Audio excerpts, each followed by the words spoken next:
Hello दोस्तों, मैं doctor रश्मि त्रिपाठी आपका अपने चैनल लव फाइटर्स अकेडमी में स्वागत करती हूँ।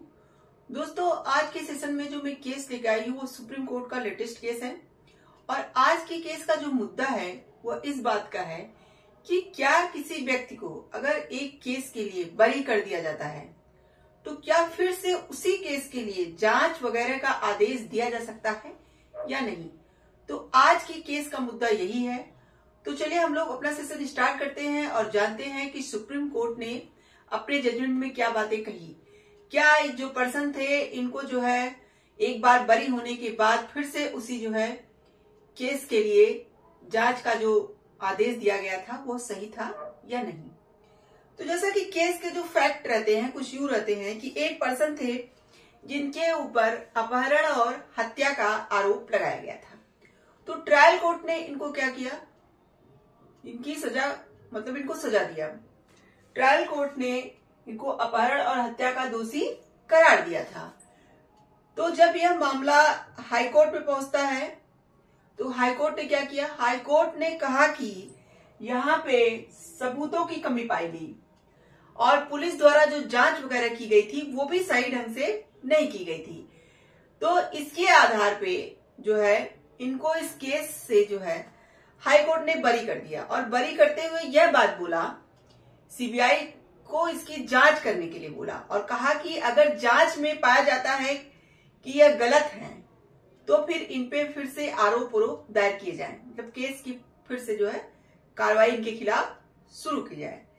देखिए तब इन्होंने क्या किया कि अपने बचाव के लिए इनका कहना था कि एक ही केस के लिए दोबारा जो है दंड का प्रावधान नहीं है, यानी कि जब मुझे एक बार हाई कोर्ट ने बरी कर दिया तो फिर उसी केस की जांच वगैरह क्यों करवा रहे हैं, ये सही नहीं है। ये आर्टिकल 20 का जो सब क्लास 2 है उसका उल्लंघन करता है और सीआरपीसी का सेक्शन 300 जो ये कहता है कि दोहरे दंड से जो है व्यक्ति को सुरक्षा देता है। तो यह दोनों बातें जो है ये गलत होंगी हमारे साथ, क्योंकि आर्टिकल 22 ये कहता है और सीआरपीसी का सेक्शन 300 दोहरे दंड से संरक्षण देता है।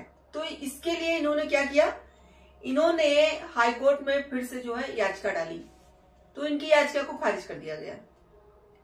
तब जो है इन्होंने सुप्रीम कोर्ट का दरवाजा खटखटाया। तो चलिए हम लोग जानते हैं कि कौन से जज बैठे थे जो इस केस की सुनवाई कर रहे थे और उन्होंने अपने जजमेंट में क्या बातें कही।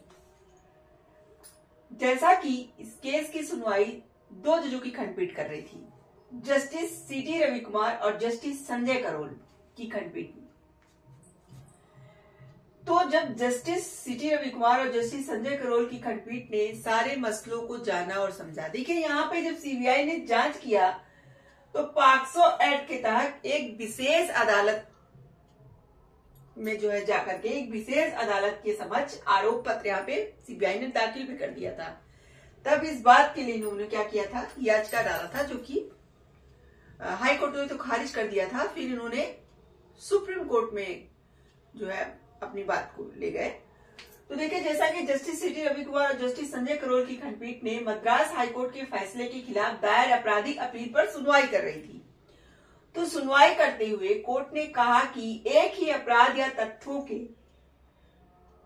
एक ही सेट की पुनः जांच की अनुमति नहीं है। यहाँ पे कोर्ट ने देखिए क्या कहा, कोर्ट ने कहा कि एक ही अपराध या तथ्यों के एक ही सेट की पुनः जांच, जब एक बार जांच हो चुकी थी, यहाँ पे कोर्ट का यह कहना था कि पुलिस ने यहाँ पे पहले जांच किया था, पुलिस ने जांच किया था, तो सेट की पुनः जांच की अनुमति यहाँ नहीं दी जा सकती है। कोर्ट ने कहा कि एक ही अपराध के लिए पुनः जांच और अभियोजन दोहरे खतरे के सिद्धांत यानी आर्टिकल 22 का उल्लंघन करता है।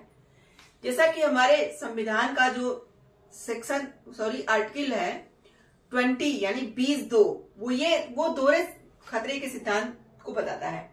तो दोहरे खतरे का जो सिद्धांत होता है उसका ये कहना है कि एक व्यक्ति पर मुकदमा चलाने और एक ही अपराध के लिए 2 बार दंडित होने से रोकता है। तो यहाँ पे यही कोर्ट ने कहा कि यहाँ आर्टिकल 22 का उल्लंघन होगा जो कि एक व्यक्ति पर मुकदमा चलाने और एक ही अपराध के लिए 2 बार दंडित होने से रोकता है। इसके अलावा हाईकोर्ट के निष्कर्षों को अस्वीकार कर दिया।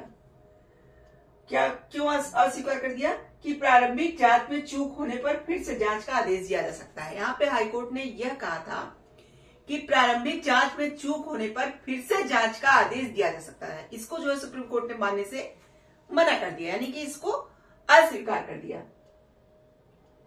यहाँ पे सुप्रीम कोर्ट ने कहा कि दोषपूर्ण जांच आरोपी के खिलाफ नए सिरे से जांच शुरू करने का आधार नहीं हो सकता। यहाँ पे सुप्रीम कोर्ट ने कहा कि जैसा कि पहली जो प्रारंभिक जांच थी वह दोषपूर्ण जांच थी, तो दोषपूर्ण जांच दोषपूर्ण जांच आरोपी के खिलाफ नए सिरे से जांच शुरू करने का आधार नहीं हो सकती। जैसे कि कोई कोर्ट यह नहीं कह सकती कि प्रारंभिक जांच जो पहले हुई थी वह सही नहीं हुई थी, इसीलिए दोषपूर्ण जांच थी, इसलिए जांच शुरू करने का आधार जो होता है वह अब नहीं हो सकेगा। यहाँ कोर्ट ने कहा ऐसा नहीं हो सकता है और आरोपी संदेह के लाभ का हकदार है। यानी कि यहाँ पे जो भी जांच वगैरह की गई, भले सही नहीं की गई, कुछ भी की गई, लेकिन यहाँ पे आरोपी को जो लाभ मिलना चाहिए वो भाई मिलेगा, तो इसका लाभ उसको मिला। न्यायालय ने स्पष्ट किया कि पुनः जांच का आदेश केवल असाधारण परिस्थितियों में और आमतौर पर संवैधानिक उपचार के माध्यम से दिया जा सकता है। देखिए कोर्ट ने कहा कि ऐसा नहीं है कि पुनः जांच का आदेश नहीं दिया जा सकता, पुनः जांच का आदेश दिया जा सकता है, लेकिन असाधारण परिस्थितियों में, जब परिस्थितियां ऐसी हो कि वहां पे बहुत ही आवश्यक हो, बहुत ही जनहित में बहुत ही जरूरी हो। और उसके साथ ही साथ उन्होंने कहा कि यह संवैधानिक उपचार के माध्यम से दी जा सकती हैं। जैसा कि जो हमारा संवैधानिक उपचार है आर्टिकल 32 और आर्टिकल 226 यानी कि 226 और 32 जो कि सुप्रीम कोर्ट और हाई कोर्ट को अधिकार देता है रिट याचिका के रूप में। तो यहाँ पे कोर्ट ने कहा कि उस माध्यम से अगर जांच का आदेश दिया गया होता संवैधानिक उपचार की तरफ तो यह सही माना जाता। लेकिन आपने आज सीआरपीसी के सेक्शन 386 के तहत अपीली शक्तियों के तहत यह काम किया है, तो यह आप ऐसा नहीं कर सकते हैं। देखिए यहाँ पे कुल मिला के कोर्ट का ये कहना था कि किसी व्यक्ति को जब आपने एक बार बरी कर दिया तो आपने ये कहा कि प्रारंभिक जांच जो हुई थी वह सही नहीं थी, तो फिर से एक नए एजेंसी को आप जो है जांच के लिए कहना और फिर से उस व्यक्ति के ऊपर आरोप पत्र वगैरह दाखिल करवाना, यह सही नहीं है। यहाँ पे कोर्ट का कहना था। यहाँ पे सुप्रीम कोर्ट ने कहा कि इस तरह का आदेश जो अपीली शक्तियां हैं यानी कि सीआरपीसी के सेक्शन 386 के तहत नहीं दी जा सकती हैं। अगर पुनः जांच का आदेश दिया जा सकता है तो केवल असाधारण परिस्थितियों में और सिर्फ संवैधानिक उपचार के तहत, यानी आर्टिकल 32 और 226 जो है यानी 32 और 226 के तहत ही ऐसे जांच के आदेश दिए जा सकते हैं, न कि सीआरपीसी के सेक्शन 386 के तहत जो कि अपीली शक्तियों के तहत आता है। तो न्यायालय ने यहाँ पे क्या किया, अपील को स्वीकार किया और अपीलकर्ता को सभी आरोपों से बरी कर दिया। और जो मद्रास हाईकोर्ट ने यहाँ पे अपना जजमेंट सुनाया था पुनः जांच का, उसको भी रद्द कर दिया और कहा गया कि वह सही नहीं है। यहाँ पे देखिए कोर्ट का यह भी कहना था कि अगर जैसे कि कोर्ट ने जांच का आदेश न देकर के फिर से सुनवाई वगैरह की बात कही होती, यानी केस को आगे जो है भेजा होता, तो यहाँ पे बात अलग होती। लेकिन यहाँ पे एक बार बरी करके फिर से नए सिरे से जांच करवाना, वो भी नए एजेंसी के द्वारा, तो यह सही नहीं था और यह अपीली शक्तियों के अंतर्गत नहीं आएगा। कोर्ट ने कहा कि यहाँ पे जांच तो हो सकती थी लेकिन सिर्फ असाधारण परिस्थितियों में ही और संवैधानिक उपचारों के द्वारा। तो ये था सुप्रीम कोर्ट का पूरा जजमेंट। देखिए इस जजमेंट से हम लोगों ने एक बात समझा कि अगर कोई पर्सन को बरी कर दिया गया एक बार, तो उसके लिए नए सिरे से जांच के आदेश वगैरह देना जो है वो आर्टिकल 22 और सीआरपीसी के सेक्शन 300 का उल्लंघन होता है।